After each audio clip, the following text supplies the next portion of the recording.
अस्सलाम वालेकुम स्टूडेंट्स। आज एक बहुत ही इंपॉर्टेंट क्वेश्चन है जो इंटरव्यूज में बहुत ज़्यादा पूछा जाता है कि why K is equal to 1/4 pi epsilon naught. तो ये जो एक्सप्रेशन है ये हम बचपन से पढ़ते आ रहे हैं कॉलम्स लॉ में कि के की वैल्यू क्या होती है 1/4 पाई एप्सिलॉन नॉट। तो इंटरव्यूज में ये क्वेश्चन और डेमो में ये क्वेश्चन काफ़ी पूछा जाता है कि आप तो बचपन से ये पढ़ रहे हो कि के हमारा इसके इक्वल होता है, तो ये के क्यों इक्वल होता है, कॉलम ने कैसे ये एक्सप्रेशन डराइव किया था। तो इसके बारे में ये क्वेश्चन पूछा जाता है, तो आज मैंने सोचा इस पे लेक्चर बना दूं। और एक दूसरा सवाल जो कॉलम्स लॉ के बारे में पूछा जाता है वो ये होता है कि why force is inversely proportional to 1/r² है कि जो फोर्स होती है वो आर के जो स्क्वेयर होता है उसके इन्वर्सली प्रोपोर्शनल क्यों होती है, आर के क्यूब के इन्वर्सली प्रोपोर्शनल क्यों नहीं होती, आर के सिंपल आर की इन्वर्सली प्रोपोर्शनल क्यों नहीं होती, आर की पावर 4, आर की पावर 5, 6 इसकी इन्वर्सली प्रोपोर्शनल क्यों नहीं होती। सिर्फ और सिर्फ सिर्फ और सिर्फ आर स्क्वेयर जो इसके ही इन्वर्सली प्रोपोर्शनल क्यों होती है। इस पे मैं ऑलरेडी मैं लेक्चर बना चुका हूँ, तो अगर आप वो लेक्चर देखना चाहते हैं तो आप यूट्यूब पे टाइप करें why force is inversely proportional to square of distance और अलकाई मिलम का एंड पे लिख दें तो आपको वो मेरा लेक्चर मिल जाएगा। और इसके अलावा मैं इसका जो लिंक है वो डिस्क्रिप्शन में भी दे दूंगा और जो एंड स्क्रीन है उस पर भी आपको मिल जाएगा। तो चलिए अपना आज का लेक्चर स्टार्ट करते हैं कि why K is equal to 1/4 pi epsilon naught कि ये एक्सप्रेशन हमारा कैसे आता है। तो आपने वीडियो पूरी देखनी है, अगर आप स्किप करके देखेंगे या अंदर अंदर से देखेंगे फिर आपको इस लेक्चर की समझ नहीं आएगी। तो इस एक्सप्रेशन को जानने के लिए आपको कुछ चीज़ों का पहले समझना ज़रूरी है। अगर आपको वो चीज़ें आती होंगी तभी आप वो कंसेप्ट समझ सकते हैं, अदरवाइज आप वो कंसेप्ट नहीं समझ सकते। तो पहला कंसेप्ट है सेंट्रल एंगल क्या होता है। अब देखिए जो सेंट्रल एंगल होता है ये एक हमारा सर्कल होता है। तो सेंटर के साथ अगर आप कोई एंगल बनाते हैं तो उसको हम कहते हैं सेंट्रल एंगल। जैसे पहले फॉर एग्जांपल पॉइंट यहाँ पे था, फिर पॉइंट हमारा या बॉडी मूव करके यहाँ पे आ गई या यहाँ पे आ गई, इसको हम क्या कहते हैं सेंट्रल एंगल। ये जो थीटा बनाएगा सेंटर के साथ इसको सेंट्रल एंगल, ये जो थीटा होगा वो सेंट्रल एंगल होगा। तो सेंट्रल एंगल को हम कैसे कैलकुलेट करते हैं, अगर हम डिग्री में कैलकुलेट करना चाहती हैं तो उसका फार्मूला है arc length multiply by 360 degree divided by 2 pi R. अगर हम रेडियस में कन्वर्ट करना चाहते हैं तो फिर हमारा फार्मूला होगा arc length divided by R. तो ये दो फार्मूले आपको पता होने चाहिए। फिर नेक्स्ट है सॉलिड एंगल क्या होता है। अब solid angle, the solid angle is the angle created in 3 dimensional. बहुत इंपॉर्टेंट भी है, आपने पॉइंट याद रखना है कि ये एंगल कहाँ पे क्रिएट होता है 3 डायमेंशनल स्पेस में। तो अगर हम 3D एंगल लेना चाहते हैं तो हमें कौन सा हम एंगल लेंगे, सॉलिड एंगल लेंगे। इट मीन्स अगर हम 3D में मूव कर रहे हैं तब हमें किसका सहारा लेना पड़ेगा, तब हम सॉलिड एंगल का हमें सहारा लेना पड़ेगा। तो ये आज के लेक्चर का बहुत ही इंपॉर्टेंट पॉइंट है आपका, ये जो वर्ड है 3 डायमेंशनल स्पेस है। तो मेरा लेक्चर इस पे ही बहुत ज़्यादा डिपेंड करता है, इसलिए आपने इसको ध्यान से आपने समझना है। The solid angle is the angle created in 3 dimensional space that an object subtends at a point. तो ये एंगल 3 डायमेंशनल में बनता है इसलिए हम इसको सॉलिड एंगल कहते हैं। तो इसको हम इस सिंबल से हम इसको डिनोट करते हैं। इसका नाम होता है ओमेगा, ग्रीक वर्ड लेटर है, तो इस सिंबल से हम सॉलिड एंगल को रिप्रेजेंट करते हैं। फिर नेक्स्ट है solid angle can be defined in terms of an area. तो अगर हम जो सॉलिड एंगल है इसकी और डेफिनेशन किस तरह से कर सकते हैं, in terms of an area. ये भी बहुत इंपॉर्टेंट डेफिनेशन है, इस डेफिनेशन से आपको ज़रा आसानी होगी समझने में। The solid angle can be defined, अगर आप ये वाला पोर्शन मिस करेंगे फिर आपको कंसेप्ट की समझ नहीं आएगी। तो फिर आपसे अगर आपसे आगे क्योंकि पीपीएससी के वो जॉब्स आने वाले तो उसका इंटरव्यू होता है, तो वहाँ से अगर आपसे ये क्वेश्चन पूछ लिया जाए तो फिर आप उसको वेल एक्सप्लेन नहीं कर पाएंगे, क्योंकि जवाब का आंसर देने के साथ आपको उसको एक्सप्लेन भी करना होता है। तो इसलिए आपको पूरा कंसेप्ट अगर आपने समझना है तो इसलिए आपको ये पूरी वीडियो आपको देखनी पड़ेगी। The solid angle can be defined, ये दूसरी टर्म है, इसको हम डिफाइन कर सकते हैं in terms of an area on the surface of a sphere which is centred at the vertex of the angle. तो इसको मैं एक्सप्लेन करता हूँ। अब देखिए हमारे पास ये एक स्फेयर है, ये 3D स्फेयर है, ठीक है। वो कहता है the solid angle can be defined in terms of an area, तो ये हमारा उसका सेंटर होगा। On the surface of a sphere which is centred at the vertex of the angle, vertex ये हमारा पॉइंट है।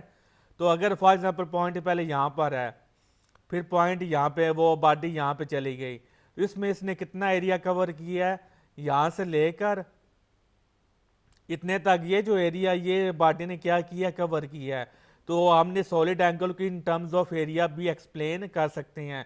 तो अगर हमने सॉलिड एंगल मालूम करना है तो इसका जो एरिया होगा वो, और इसको हमने फार्मूला इनपुट कर देना, वो फिर हमारा आंसर आ जाएगा, ठीक है। तो सॉलिड एंगल की तीसरी डेफिनेशन ये है, the solid angle can also be defined as angle formed by 3 or more planes intersecting at a common point. तो कॉमन पॉइंट हमारा क्या होता है, वर्टेक्स होता है। तो ये डेफिनेशन वैसे आपको मैंने बताई है, लेकिन कंसेप्ट को समझने के लिए आपको ये वाली जो डेफिनेशन है ये आपको हेल्प आउट करेगी, ठीक है। तो अब आ जाते हैं, इसका थोड़ा और इन्फॉर्मेशन है, क्योंकि ये भी पीपीएससी में ये चीज़ें पूछी जा सकती हैं, पेपर में भी, इंटरव्यू में, तो इसलिए ये थोड़ी बहुत आप बातें ये भी याद आ रही। इसका जो ऐसा यूनिट होता है उसको वो स्टी रेडियन होता है, उसको हम डिनोट करते हैं कैपिटल एस से और स्मॉल आर से। The solid angle of a complete, ये एक इंपॉर्टेंट पॉइंट है आज के लेक्चर को समझने के लिए, कि the solid angle of a complete sphere वो हमारा कितना होता है, 4 पाई होता है। तो ये अगर हम बॉडी पूरी जो 3D में पूरा कंप्लीट स्फीयर मूव करती है तो उसका जो एंगल होगा वो कितना होगा, 4 पाई होगा। 4 पाई रेडियन आपने नहीं बोलना बल्कि स्टी रेडियन बोलना, ठीक है। The solid angle is calculated as, तो ये फार्मूला, इसकी मदद से हमने क्या करना है, हमने सॉलिड एंगल को मालूम करना है। तो जब आप सॉलिड एंगल को मालूम करेंगे तो फिर आपको वो लेक्चर की, आपको वो कंसेप्ट वो बिल्कुल एग्जैक्ट क्लियर होगा कि कोलब ने किस तरह के is equal to 1/4 pi epsilon not लेकर आया था। तो ये फार्मूला आपने याद रखना है। तो अभी तक मैंने आपको 3-4 चीज़ें बताई हैं। सबसे पहले मैंने आपको बताया है कि सॉलिड एंगल जो होता है वो हमारा 3D में बनता है, तो ये बात आपने याद रखनी है।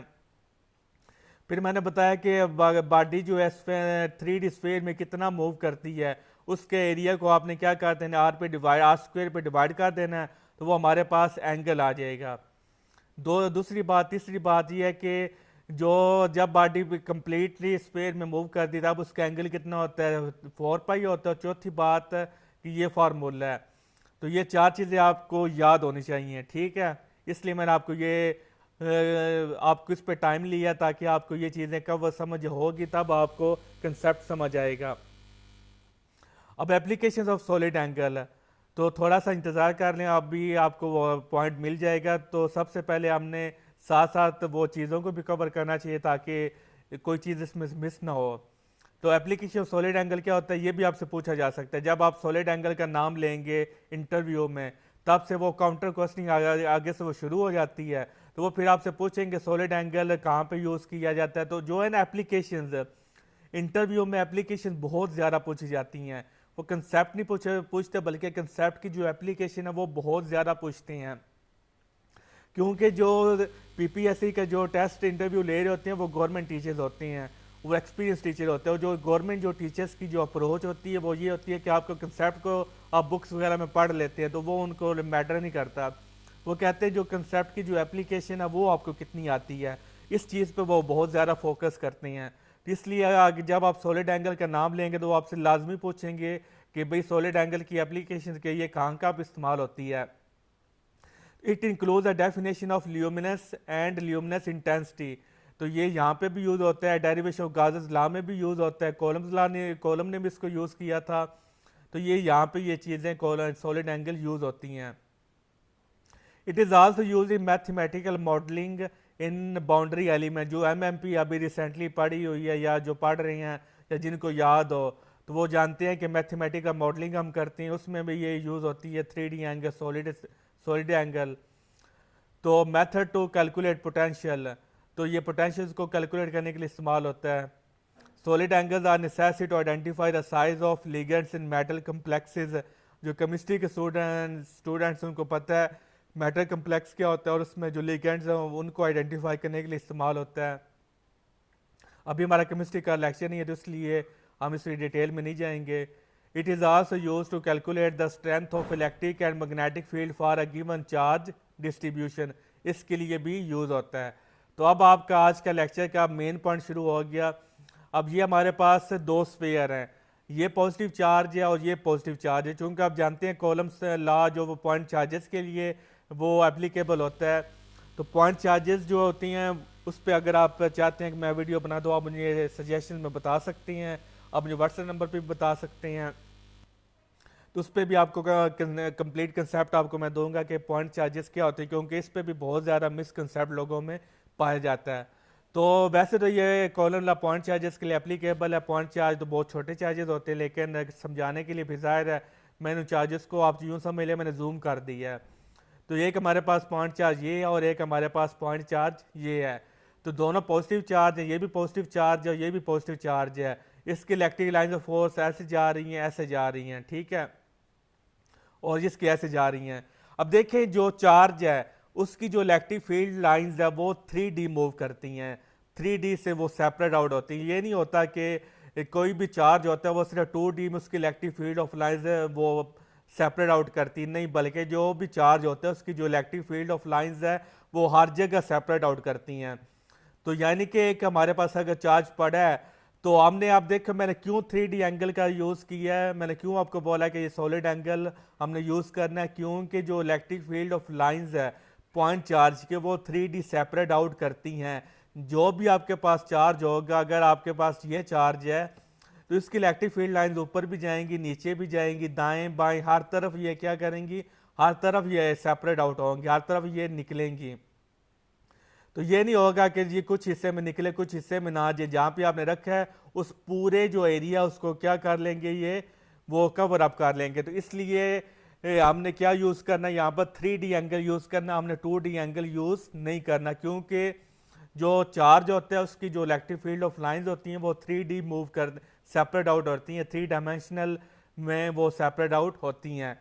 तो अब देखा अगर आपने जब आपने ये भी पढ़ा कि जो पॉइंट चार्ज होते हैं वो स्फेरिकल होते हैं।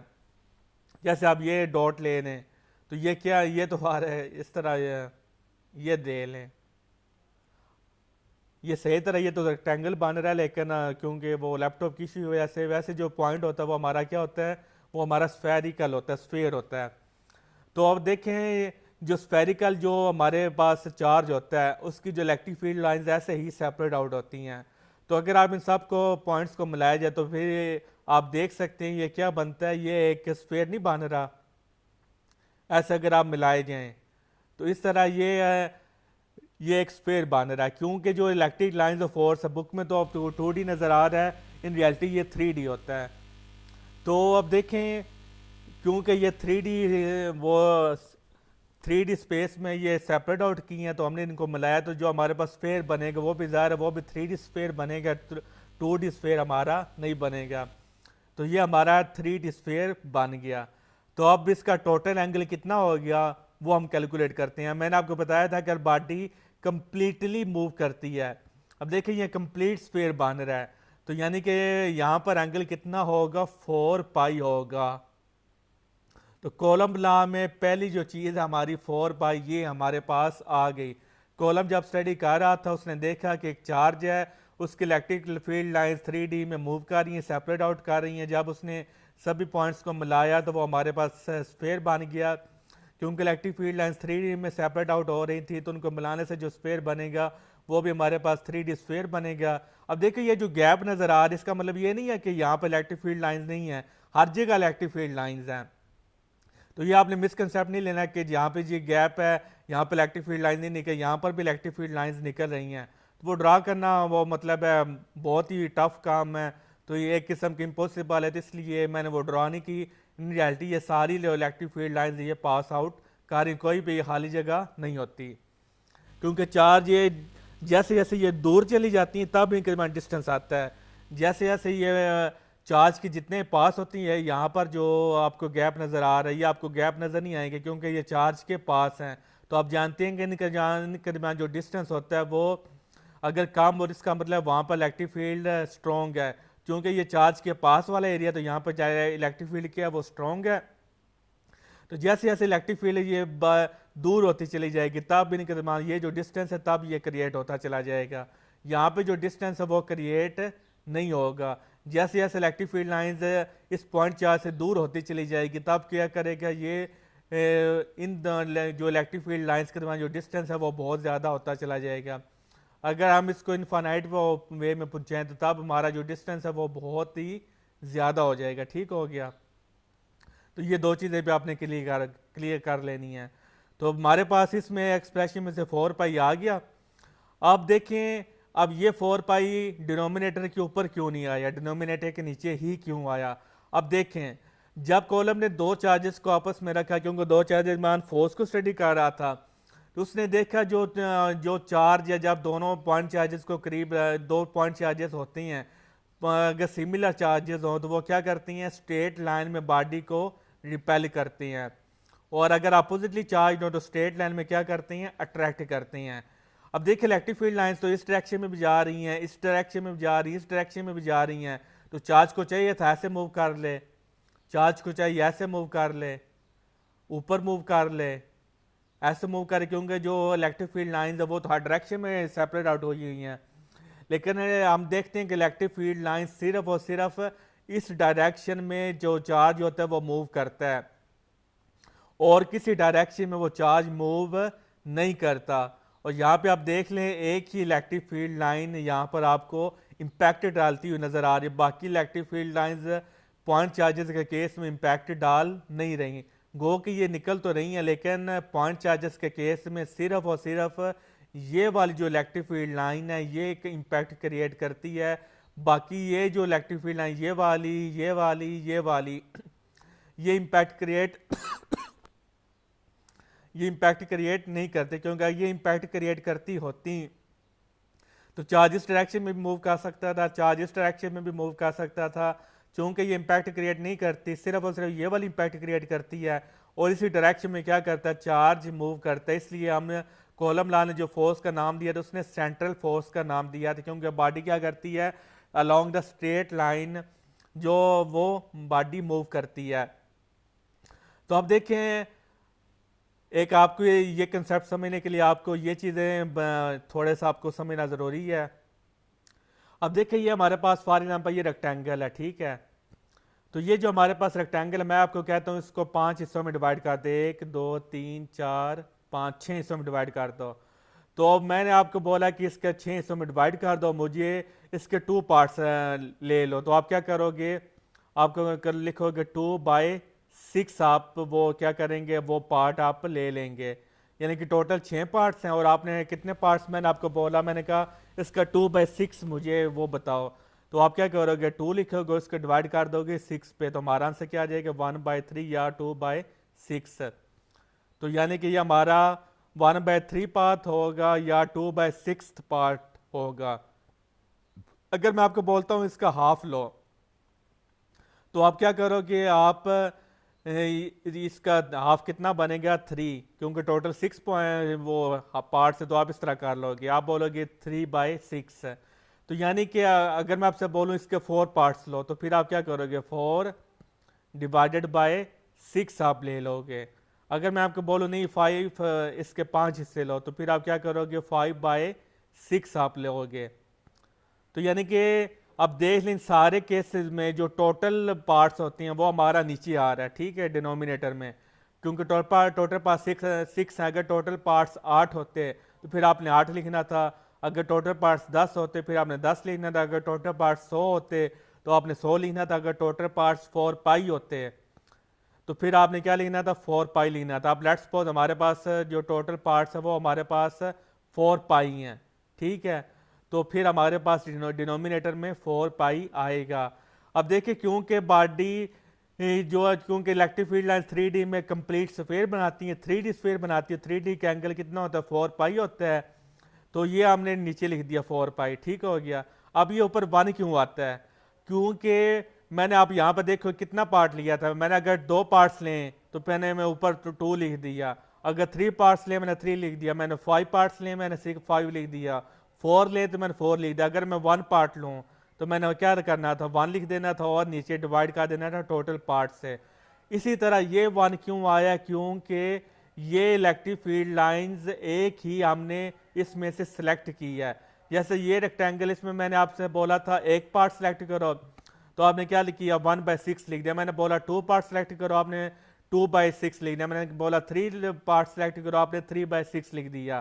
तो इसलिए ये हमने पार्ट 1, ये हमने 1 क्यों लिखा, क्योंकि हम सिर्फ एक ही इलेक्ट्रिक फील्ड लाइन को हम वो करंट कंसीडर कर रहे हैं, क्योंकि यही electric field line impact create कर रही है। इसके अलावा और कोई electric field line impact create नहीं करेगी। अब देखिए, अगर आप कहीं साथ इसके अलावा और भी तो इलेक्ट्रिक फील्ड लाइंस हो सकती हैं, तो देखें ये इलेक्ट्रिक फील्ड लाइंस के अलावा और कोई इलेक्ट्रिक फील्ड लाइन नहीं है, क्योंकि जब जब से वो निकलेंगी तब तो इसके डिमांड डिस्टेंस वो इनके डिमांड डिस्टेंस वो बहुत ज़्यादा कम होगा, लेकिन जैसे जैसे इससे दूर होती जाएंगी तो डिस्टेंस भी क्या हो जाएगा, दूर होता जाएगा। तो अब देखें फॉर एग्जांपल ये इससे इन दोनों का डिस्टेंस इतना दूर नहीं भी है, तो डिस्टेंस थोड़ा सा ही है। तो यानी कि आप इस तरह भी कह सकते हैं 1.1 हो गया, ठीक है, इतनी ले लो, या 0.9 फॉर एग्जांपल, ये जस्ट एग्जांपल दे रहा हूँ, इतनी हो सकता। तो ये सारी जो अप्रोक्सीमेशन है ये 1 के ही करीब आती हैं, ठीक है। तो यहाँ पर ये आप नहीं कह सकते ये 1.5 होगा 1.9 होगा, ऐसा केस नहीं है, क्योंकि जो चार्ज होता है वो सिर्फ एक ही डायरेक्शन में वो क्या कर रहा है, मूव कर रहा है, इसी लाइन में मूव करता है। आप ये एक्सपेरिमेंटल प्रूफ है कि जब उसने 2 पॉइंट चार्जेस थे, अब देखिए ये एक्सपेरिमेंटली प्रूफ था, उसने जब 2 पॉइंट चार्जेस को स्टडी किया, उसने देखा जो बॉडी है वो एक ही वो स्ट्रेट लाइन में मूव कर रही है। इसका मतलब है सिर्फ और सिर्फ एक इलेक्ट्रिक फील्ड लाइन इसमें कंट्रीब्यूट कर रही हैं, दूसरी इलेक्ट्रिक फील्ड लाइन इसमें कंट्रीब्यूट नहीं कर रही। इसलिए टोटल एंगल कितना था, 4 पाई था, और टोटल हम क्या लिखती हैं, डिनोमिनेटर में लिखती हैं, और जितने पार्ट्स हम सेलेक्ट करती हैं वो हम ऊपर लिखती हैं। तो इसलिए क्योंकि एक ही पार्ट हमने सेलेक्ट किया, तो इसलिए उसने कॉलम ने क्या किया 1 ऊपर लिख दिया और टोटल पार्ट्स नीचे आ गए। तो ये फिर हमारे पास 1/4 पाई ये हमारे पास एक्सप्रेशन बनता है। तो ये एक्सप्रेशन अब हमारे पास सिर्फ रह गया एप्सिलॉन नॉट ही क्यों, ये नीचे क्यों आया, ये ऊपर क्यों नहीं गया। और ऑप्सो आपको इतना ये पॉइंट क्लियर हो गया होगा कि 1/4 पाई कैसे आया। अगेन मैं रिपीट कर देता हूँ, क्योंकि चार्ज था वो 3D, उसकी electric field line separate out कर रही थी इसलिए, और 3D एंगल हमारे पास कितना होता है 4 पाई, क्योंकि कॉलम ने एक ही इलेक्ट्रिक फील्ड लाइन सेलेक्ट की, इसलिए उसने number of electric field line जो जितनी हम सेलेक्ट करते हैं वो हम ऊपर लिखती हैं। ये मैंने यहाँ पे एग्जांपल भी दी है। और जो टोटल जो हमारा होता है वो हम नीचे लिखते हैं। यहाँ पे अगर टोटल 6 था तो वो हमने 6 नीचे लिखा, यहाँ पे हमारा टोटल 4 पाई है तो हमने नीचे 4 पाई लिखा, और ऊपर जितनी हमने इलेक्ट्रिक फील्ड लाइन सेलेक्ट की वो हमने 1 सेलेक्ट की। अब सवाल ये आता है कि 1 सेलेक्ट क्यों की, क्योंकि बॉडी क्या करती है, स्ट्रेट लाइन में ही मूव करती है। दो जो पॉइंट चार्जेस होते हैं किसी और डायरेक्शन में मूव नहीं करती, इस डायरेक्शन में मूव नहीं करते, इस डायरेक्शन में मूव नहीं करते, इस डायरेक्शन में मूव नहीं करते, सिर्फ इसी डायरेक्शन में मूव करते हैं। यानी कि यहाँ पर सिर्फ एक ही electric field lines impact create कर रही है, बाकी और कोई electric field lines impact create नहीं कर रही। इसलिए फिर ज़ाहिर उसने जितनी electric field lines impact create कर रही थी, क्योंकि वो फोर्स मालूम कर रहा था, इसलिए उसने उतनी इलेक्ट्रिक फील्ड लाइंस उसने सेलेक्ट की। क्योंकि एक electric field lines impact create कर रही थी, लिहाजा उसने क्या किया, एक ही इलेक्ट्रिक फील्ड लाइन को सिलेक्ट किया। तो ये हमारे पास एक्सप्रेशन फिर बन गया 1/4 पाई। तो ये हमारे पास एक्सप्रेशन बन जाता है 1/4 पाई। तो अभी हम इसके एक्सपेरिमेंटल वेरिफिकेशन भी हम देखते हैं कि कैसे गाजस लॉ ने भी इसको इसी एक्सप्रेशन को डिराइव किया था। तो ये जो एप्सिलॉन नॉट है ये हम मैं एंड पे बताता हूँ। अभी पहले इसकी एक्सपेरिमेंटल वेरिफिकेशन देख लेती हैं। प्रूफ ऑफ के is equal to 1/4 pi epsilon not from Gauss law. अब जानते हैं जो गॉस लॉ होता है कॉलम लॉ, ये एक दूसरे के सिनोनिम्स हैं। हम कॉलम लॉ से गॉस लॉ को ड्राइव कर सकते हैं और गॉस लॉ को कॉलम लॉ से ड्राइव कर सकते हैं। दोनों आप कह सकती हैं कि दोनों लॉ अप्रोक्सीमेटली सेम है। तो ये हमारे पास गॉस लॉ का अकॉर्डिंग टू गॉस लॉ हमारे पास फ्लक्स किसके इक्वल होता है, E.dA। तो हमारा हमने एंगल कितना लिया 0 डिग्री, तो हमारे पास एक्सपेंशन बन गया E.dA। तो हमने क्योंकि यहाँ पर जो इलेक्ट्रिक फील्ड लाइंस है वो हम क्या लेते हैं, वो हम कंसिस्टेंट लेते हैं, वो चेंज नहीं होता। तो ये इलेक्ट्रिक फील्ड हमारा यहाँ पे कांस्टेंट होता है, क्योंकि जो ना गॉस लॉ ने क्या किया था, जो इलेक्ट्रिक फील्ड लाइंस वो इलेक्ट्रिक फील्ड लिया था वो कांस्टेंट फील्ड लिया था। क्योंकि जो फिर रिजल्ट आते हैं वो हमारा इजी वो हम कैलकुलेट कर सकते हैं। अगर इलेक्ट्रिक फील्ड वेरिएबल हो, यहाँ पे इलेक्ट्रिक फील्ड कुछ और हो, यहाँ पे कुछ और हो, यहाँ पे कुछ और हो, तो फिर वो कैलकुलेशन बहुत ही ज़्यादा कम्प्लेक्स हो जाती हैं। इसलिए ये हमारा कांस्टेंट 1/, निकाल लिया, पीछे इंटेग्रल डी ए हो गया। तो चूंकि हम जानते हैं कि स्फेयर की चार्जेस क्या होती हैं, स्फेयर स्फेरिकल होती हैं, क्योंकि हमने पॉइंट चार्जेस को स्टडी किया, तो पॉइंट चार्जेस क्या होती हैं, वो हमारे स्फेरिकल होती हैं। तो स्फेरिकल के लिए हमने क्या लिया, ये हमने सिंबल डाल दी। और चूंकि 3D में वो इलेक्ट्रिक फील्ड सेपरेट आउट करती हैं, तो 3D का जो एरिया होता है वो हमारे पास क्या होता है, 4πr² होता है। तो ये हमारे पास फाई की वैल्यू आ गई। तो according to Gauss law phi किसके इक्वल होता है, Q/ε0। तो फाई की वैल्यू पुट की E 4πr²। तो ये यहाँ पे आ गया, तो ये इस तरह आ गया, तो 1/4πε0 Q/r² हो गया। जो इसको क्वेश्चन नंबर 1 रख लिया, और क्वेश्चन नंबर 2 जो है वो हमारी ये हो गई। तो दोनों को कंपेयर किया तो हमारे पास ये रिजल्ट आ जाता है कि F = 4πε0 Q/r²। तो ये हमारे पास गाउस लॉ की स्टेटमेंट है। तो इसलिए गाउस लॉ की मदद से भी हम इसको एक्सप्लेन कर सकते हैं। तो अब आ जाते हैं कि ε0 ये कैसे आया। तो देखें, दो चार्जेस के दरमियान जो कॉलम ने यहाँ पर कोई मीडियम क्रिएट नहीं था, यहाँ पर उसने फ्री स्पेस थी। तो फ्री स्पेस के लिए आपको पता है कि हम यह क्या यूज़ करती है, हम E0 को इंट्रोड्यूस किया गया, जिसको हम परमिटिविटी ऑफ फ्री स्पेस भी कहते हैं। तो अगर हम यहाँ पे कोई मीडियम रख दें तो फिर इलेक्ट्रिक फोर्सेस की वैल्यू क्या हो जाती है, वो कम हो जाती है।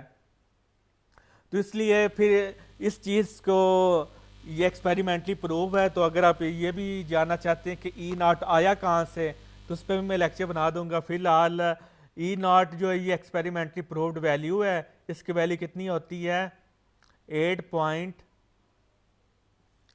तो ये हमारे पास E0 की वैल्यू क्या होती है, 8.85 × 10⁻12। और इसको हम क्या कहते हैं, परमिटिविटी ऑफ फ्री स्पेस कहते हैं। परमिटिविटी इसको क्यों कहते हैं, क्योंकि परमिट का मतलब क्या होता है, अलाउ करना। तो यानी कि ये इलेक्ट्रिक फील्ड को क्या करती है, अलाउ करती है, यानी कि इलेक्ट्रिक फोर्स को क्या करती है, इंक्रीज करती है, परमिट करती है, इजाज़त देती है। तो यानी कि ये इलेक्ट्रिक फोर्स को क्या करती है, इतनी गुना ये क्या करती है, सपोर्ट करती है इलेक्ट्रिक फोर्स को। इतना आप कह सकते हैं कि इतनी जो वैल्यू है ये इलेक्ट्रिक फोर्स की क्या करती है, इंक्रीज करती है। यानी कि इलेक्ट्रिक फोर्स को परमिट करती है, इलेक्ट्रिक फोर्स को इजाज़त देती है, इलेक्ट्रिक फील्ड को परमिट करती है।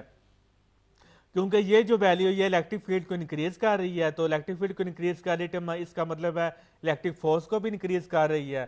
तो अगर कॉलम इसको ऊपर लिख देता यहाँ पे, तो आप देखिए ऊपर एक्सप्रेशन क्या हो गया, ये छोटा हो गया एक्सप्रेशन, क्योंकि ये इसकी पावर, ये जो एक्सपेरिमेंटली कैलकुलेटेड वैल्यू है 8.85 × 10⁻12, तो क्योंकि ये बहुत ही छोटी वैल्यू है, तो अगर हम इसको ऊपर लिख दें तो मैथ के रूल्स के मुताबिक ये फ्रैक्शन क्या हो जाएगी, छोटी हो जाएगी।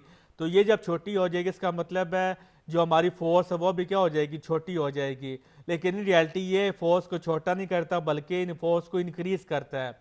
तो चूंकि इसकी वैल्यू थी -12, तो इसलिए कॉलम ने क्या किया, उसको डिनोमिनेटर में लिख दिया। अब डिनोमिनेटर में लिखा जाए तो डिनोमिनेटर में ये वैल्यू जितनी छोटी होगी तो फोर्स क्या होगी, उतनी ही ज्यादा होगी। कि यानी कि ऐसी एक्सप्रेशन है ना, F = 1/4πε0, 4πε0। तो अगर आप देखें यहाँ पर अगर छोटी वैल्यू हो तो इसका मतलब है जो फोर्स है वो क्या होगी, वो बहुत ज़्यादा होगी। तो इसलिए ये जो परमिटिविटी E0 ये डिनोमिनेटर में आएगा, क्योंकि उसने देखा कि जब फ्री स्पेस होती है तो तब इलेक्ट्रिक फील्ड की वैल्यू क्या हो जाती है, इंक्रीज होती है। अगर हम कोई मीडियम से रख दें तो वो फिर इलेक्ट्रिक फील्ड की वैल्यू डिक्रीज हो जाती है। तो चूंकि ये जो E0 का जो फैक्टर है ये इलेक्ट्रिक फोर्स को क्या कर रहा है, ये बढ़ा रहा है, इंक्रीज कर रहा है। कितना वो इंक्रीज कर रहा है, 8.85 × 10⁻12। तो इसलिए उसने इसको डिनोमिनेटर में लिखा, क्योंकि अगर इसको न्यूमिनेटर में लिखता तो फिर आंसर क्या हो जाना था, ये साइड छोटी हो जानी थी। जब ये छोटी हो जानी थी इसका मतलब है फोर्स भी छोटी हो जानी थी। इसलिए उसने इसको नीचे लिखा, क्योंकि जब वो नीचे लिखा तो फिर ये एक्सप्रेशन क्या हो जाएगा, फोर्स की वैल्यू बड़ी हो जाएगी, इंक्रीज हो जाएगी। जो एक्सपेरिमेंटल वैल्यू, फिर ये जो सिचुएशन है एक्सपेरिमेंट के मुताबिक हो जाएगी, क्योंकि एक्सपेरिमेंटली जो ई नॉट क्या कर रहा है, इलेक्ट्रिक फोर्स को इंक्रीज कर रहा है, तो लिहाजा इसकी जगह जो बनती है वो नीचे ही बनती है, ताकि ये नीचे जब फैक्टर होगा तब फोर्स की वैल्यू क्या हो जाएगी, इंक्रीज हो जाएगी, और हमारे रिजल्ट एक्सपेरिमेंट के मुताबिक हो जाएंगे। इसलिए यह ई नॉट डिनोमिनेटर में आया। तो इस तरह आज आप देख सकते हैं कि मैंने पूरा ये एक्सप्रेशन मैंने प्रूव कर दिया है कि ये एक्सप्रेशन कैसे आया। K is equal to 1/4 pi epsilon naught. तो 4 पाई मैंने आपको बता दिया कि डिनोमिनेटर में क्यों आया, 1/4 पाई क्यों आया, ई नॉट डिनोमिनेटर में क्यों आया। तो ये आज का हमारा लेक्चर कंप्लीट हो गया। तो उम्मीद करता हूँ आपको मेरे जो वीडियोज़ है वो आपको पसंद आती हैं। आपका रिस्पांस तो माशाल्लाह से अच्छा आ रहा है, लेकिन अभी इतना अच्छा नहीं है। लेकिन इंशाल्लाह ताला ग्रेजुअली जैसे जैसे चैनल मेरा पुराना होता चला जाएगा तो रिस्पांस आपका इंशाल्लाह अच्छा होता चला जाएगा। तो ग्रेजुअली मेरे सब्सक्राइबर्स भी इंक्रीज़ हो रही हैं। तो मैंने मोनेटाइजेशन के लिए भी अप्लाई किया, तो वो भी आप दुआ कीजिएगा कि एक्सेप्ट हो जाए। तो आहिस्ता आहिस्ता आपका रिस्पांस और ज़्यादा अच्छा होता जा रहा है, तो वो मेरे लिए एज अ पॉजिटिव वो मेरे लिए फीडबैक है।